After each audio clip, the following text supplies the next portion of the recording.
and that's the art of the teaching that we're all working on all the time. A last couple of thoughts about the rhythmic practicing. We talk about this some other time, but it has to be very clear in their mind when they're playing the one note and they're about to play two fast ones. While they're playing the long note, they have to have a clear image of whatever is going on the fast note. So yum, ba-da-dum, while they're playing yum and they're about to play ba-da-dum, they have to visualize ba-da-dum. Is it two fingers going down? Is it a finger coming up, a finger going down? Is there a string crossing involved? To have that all clearly imaged in their mind so they are able to do that quickly and effectively and balanced. Okay, this is great. Let's see. I wanted to show you one other thing, slightly maybe off topic, but I don't know if you're all aware that that fugue theme from the last movement of Brahms Sonata is based on a contrapunctus of Bach.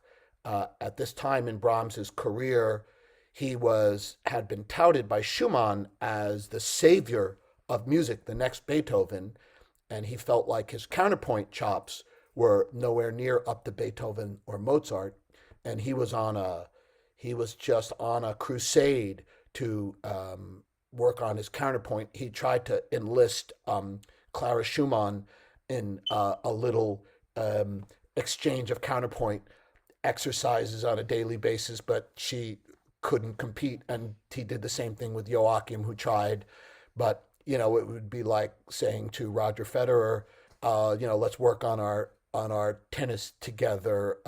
Let's see who can keep up with whom. But he was studying Bach, and he just basically based this last movement theme on this contrapunctus that you can see here. He transposed it for this theme. Just quickly, one other little Kummer etude. This is number 36 in the book, and this is a passage of 6-note groups that I have her do, and I'll show you how I connect this out to Lalo Concerto. And for a student like Annabelle, who's really super gung-ho, and yet I'm having that challenge of restraining her because she just wants to get out there and play and learn things quickly. But there are intonation problems. You can see there are some bow things still needing to be fixed. I've only had her for like a year and a half. But I'll give her little passage from Lalo Concerto to learn. She can't learn the whole first movement of Lalo Concerto. That would be a bad idea. But she's working on this etude now. Can you help me?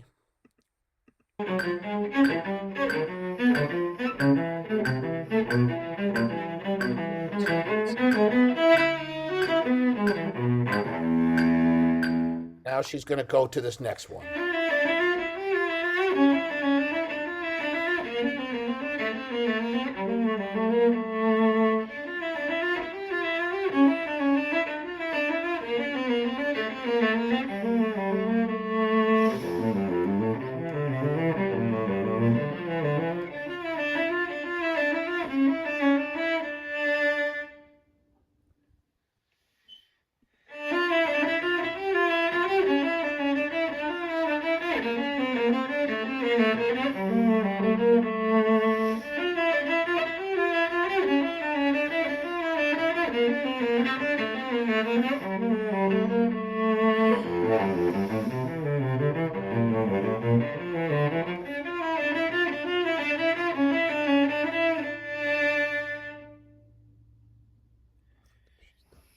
Oh, yeah, she's done. Okay. Can you give me more of them? Thanks. Okay, so any comments or questions? That was just her doing a couple of different bowings for this etude. I'm hoping that she's got a good rotation of her left hand and is not fighting, working hard to play these notes, and is feeling the groups. Stephanie and Kathleen, if you're still out there, I know Rainey had the one finger scales with the turnarounds that people did early, and they're in the Suzuki books. I forget which books come. I'm pretty sure the turnarounds come in addition to not just the scales. And the essence of that is teaching, getting quick groups of notes out in a bunch. And then this would connect over to here's a passage from Lalo Concerto that is a similar sort of thing. And because with a student like Annabelle, I can't keep up with the speed at which she wants to learn pieces and move forward while I'm trying to still fix some setup things and get her to play consistently in tune, which she doesn't. I could throw her a little bone like this because, I could have her listen to Lalo Concerto. And this passage is, doable for the cellists who play this piece. There's long, huge sections with these running 6-note groupings, but this is one of the more manageable ones that Annabelle could use, and she would have a system in place for practicing it. Everybody hanging in there? Any thoughts, any questions, any comments? Okay.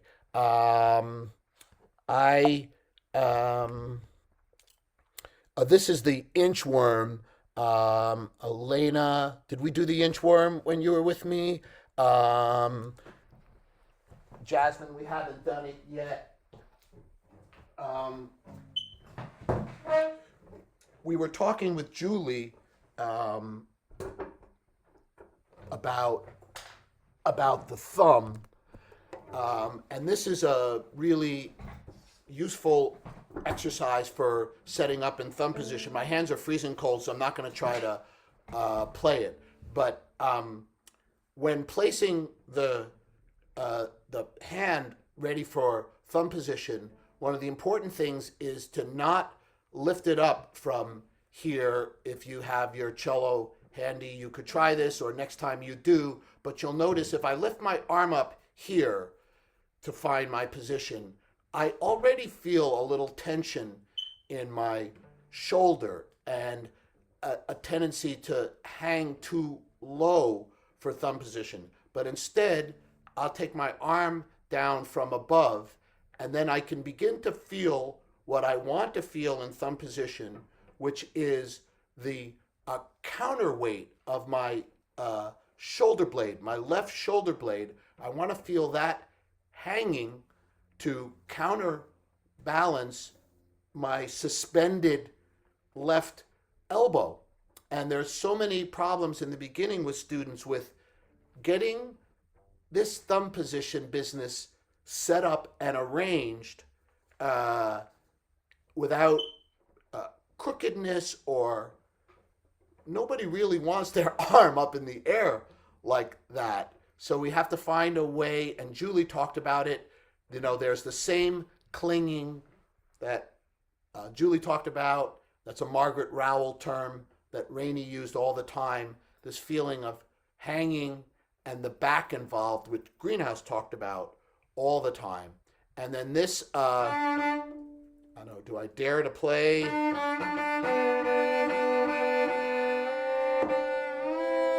I have no room to bow.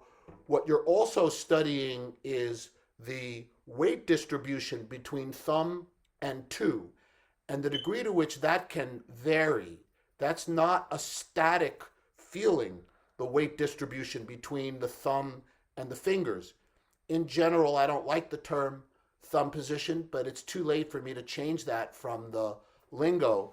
It makes the students think they're taking the string down with their thumb, but it's with the whole arm and the back. And if anything, it should be called second finger position, because that's really where the primary source of weight is, naturally going in through the arm.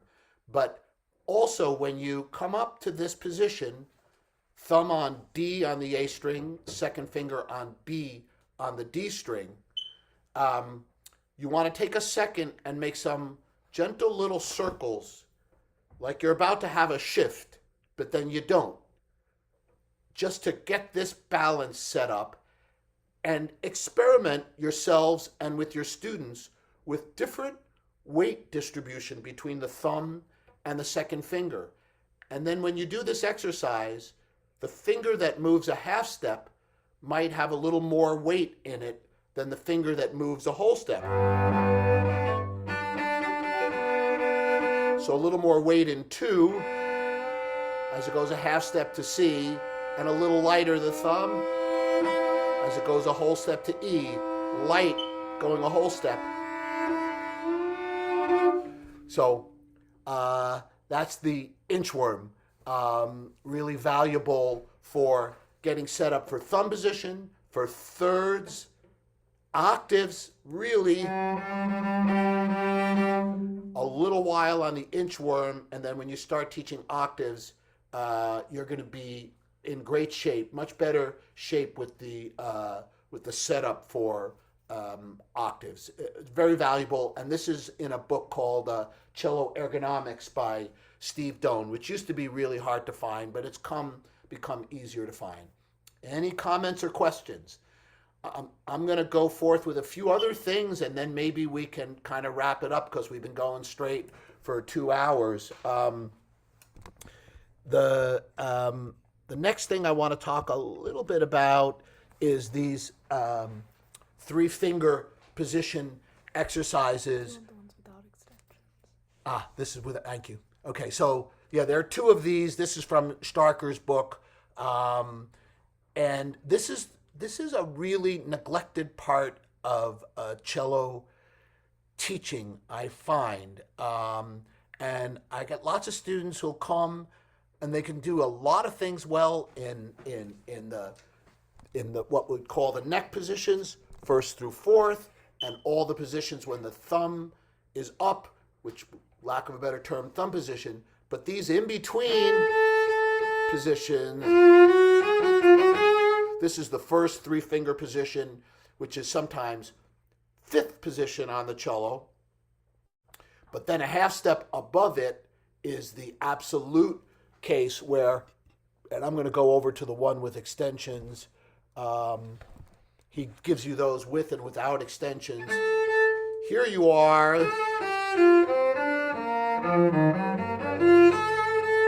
You're in a position where we can't use the 4th finger because of the shoulder of the cello. I mean, we could if we have to, and some people get really good at using 4th finger up in thumb position. By the way, the length of the pinky for cello is a profoundly important thing. You wouldn't want to tell a student like me with a really short pinky, there are going to be things that are going to be a lot harder for you than your buddy over there who's got an unusually long pinky. One of my friends, Paul Cohn, an amazing cellist, the really, really long pinky. He finds all kinds of thirds, 4 and 1, really easy to play. And I tease him, he's got a lot more chops than I do. I go, Paul, well, it's just because you got that longer pinky. Well, it's because while I was playing basketball in the schoolyard when I was 8, 9, 10, 11, he was practicing 3 hours a day. But that pinky, you'll have to notice the length of the pinky of your students will affect their ability to play, particularly thirds, where the 4th finger, if it's really short, needs real good adjustment of the back to get around, to get that across to a lower string, because it's much happier being a 1 on a lower, like a 7th is 1,000 times easier to play than a 3rd, especially if you have a short pinky. But these 3-finger position exercises of Starker's are really, really great to have, and they take you through all the positions where you would use 3 fingers on the cello, all the way up here with the 1st finger on A. There's no reason to have the thumb up there necessarily, particularly in lyrical passages. So I'll study all the way up here, and then we're in this world of violin measurement. The way violinists have so much measuring of the thumb, they don't take the thumb out, they go all the way to the end of their fingerboard without it. We're in violin measurement here. Mei Ling's shaking her head in acknowledgement, or nodding her head. Is it nodding? Nodding. Here we have this relationship between the fingers and the thumb, and this rotation comes into play. And if you give your students a good bath of these 3 finger position exercises, they're going to be really happy in this part of the cello where they may not otherwise. And this wasn't organized for me by my teachers, even my fancy ones. I came across this later, and when you give it to students early, they're just really happy in this sort of sometimes called no man's land on the cello. I may call it there in terms of introducing new things. I have some other stuff for another time and place. I really do want to thank everybody for coming. Anybody have any comments or questions or suggestions? Hey, Catherine. So great to know that you're in town. Thank you. I just wondered, would you share your email address with us? The most convenient one for you. Yeah, Leah, could you put it in the chat for me? Thank you.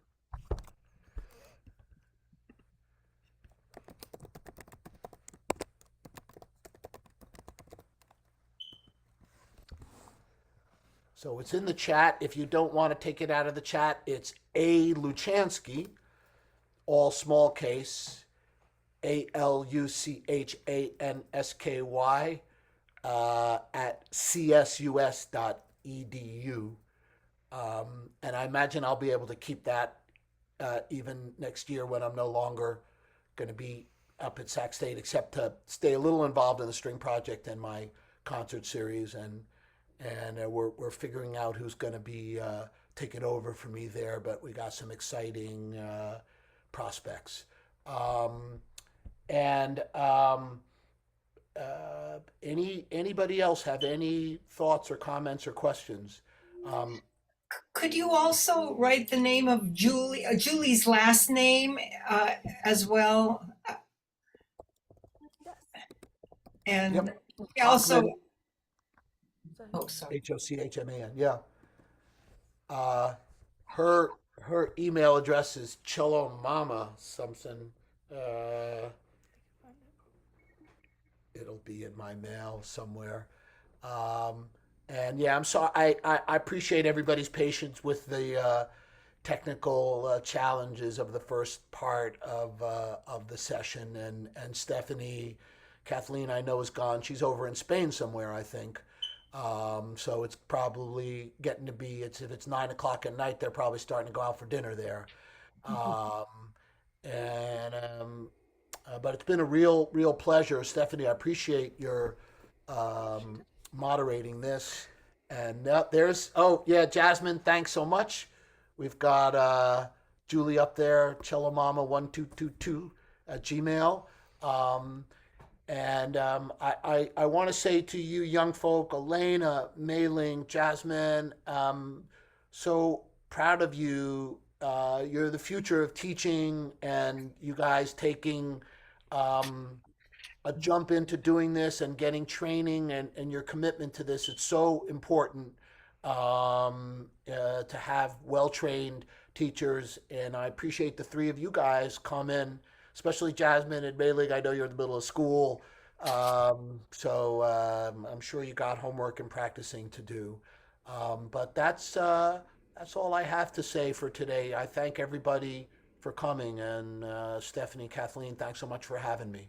Thank you so much. And then also, I was just wondering if this is part of the purpose of ASTA's Connect musicians with other musicians and teachers. So, Catherine, are you part of ASTA, and would you mind also sharing? You're a violinist, right? So, if you would, I don't know if you feel comfortable if sharing your email, because there are some violin teachers here today as well who could get some benefits You know, we've been talking about technique and left hand. Maybe you have some ideas if people have questions. If you would feel comfortable sharing your email as well.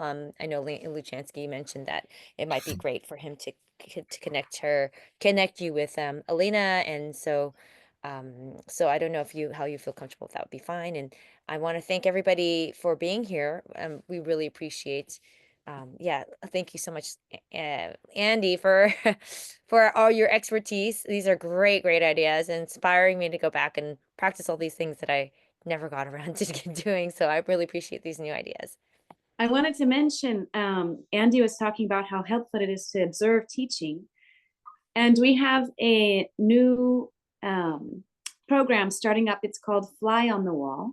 So if you are a teacher and you don't mind having people come in and watch your classes, you can charge for it, but we want to have a list of teachers that are open to having people observe them in their studio, and a list of people that would like to observe. So write to us, write to our asta.sanfrancisco@gmail.com, and let us know if you'd like to be a part of that. And it can help us all grow. I think observing teaching is one of, like you said, Andy, one of the best ways, because you see the student and you see how they're reacting.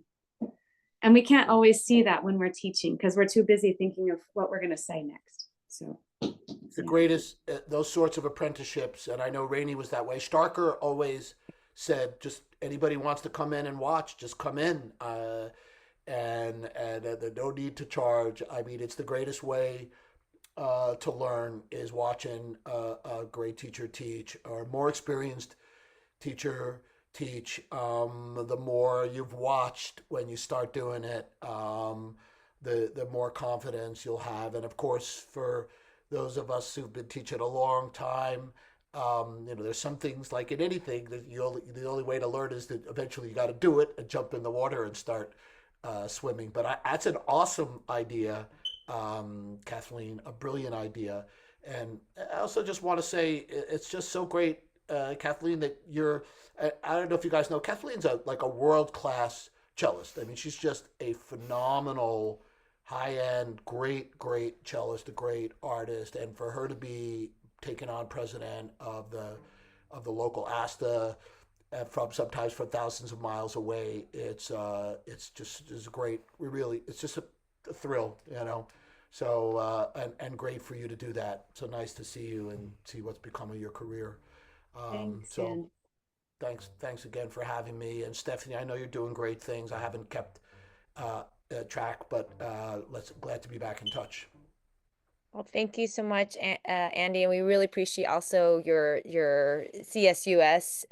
You started that, because I'm also a alum of that, and then we have CSUS teachers, up and coming teachers through that, and that's really great because that's the foundation of watching and observing and learning and collaborating, and so we really appreciate you taking the time to do this today and helping us all.